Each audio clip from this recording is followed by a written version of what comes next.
सत्य संगम to all of you. आज हम लोग डिस्कस करेंगे क्या योग किसी खास समुदाय के लिए है। तो नहीं, किसी खास समुदाय के लिए नहीं है। योग सूत्र के अंदर महर्षि पतंजलि ने कयामत तक के लिए रिकॉर्ड करके ये बात रख दी है। दुनिया का जो आखिरी इंसान होगा उसके लिए भी ये संदेश जो है वो महर्षि पतंजलि ने अपने योग सूत्र में लिख करके रिकॉर्ड करके दे दिया है। जाति देश काल समयानि वच्छिन्नः सार्वभौम महाव्रतम।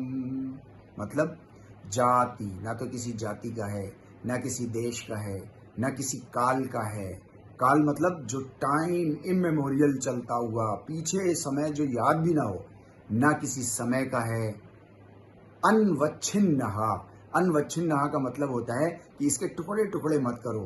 योग को एज ए होल हमको लेना है, टुकड़े टुकड़े करके नहीं लेना है। ऐसा नहीं है कि हमने आसन प्राणायाम ले ली और बाकी चीजें छोड़ दी। नहीं, ये तो सेल्फिशनेस है कि अपने मतलब की ले ली, बाकी इंसानियत की चीजें छोड़ दी हमने, दूसरी इंसानों को देने की उसमें नहीं है। नहीं, किसी जाति का नहीं है, किसी देश का नहीं। और जाति का मतलब सिर्फ वो ब्राह्मण और शूद्र और क्षत्रिय वैश्य नहीं, बल्कि जाति मतलब plant kingdom, animal kingdom, man kingdom या सोलर सिस्टम, कुछ भी, किसी भी जाति का, सबका है। ये सारे देशों का है, सारे कालों के लिए था, सारे समय के लिए आज भी है और आगे भी हमेशा ये रहेगा। सार्वभौम है। सार्वभौम मतलब यूनिवर्सल है।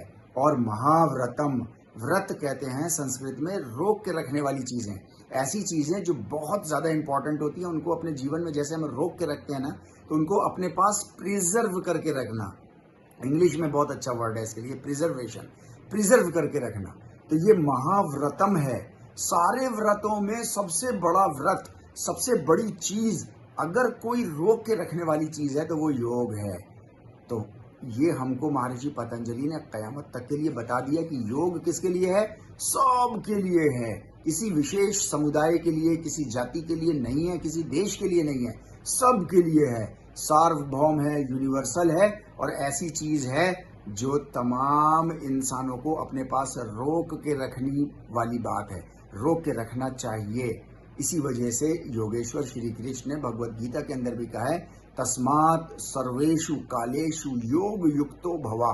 यानी कि सब लोगों को, सर्वेषु तमाम इंसान जितने भी हैं, सबको योग में ही स्थित होकर के जीवन गुजारना चाहिए। इसके अलावा जीवन गुजारने का कोई और रास्ता इंसान के पास है नहीं।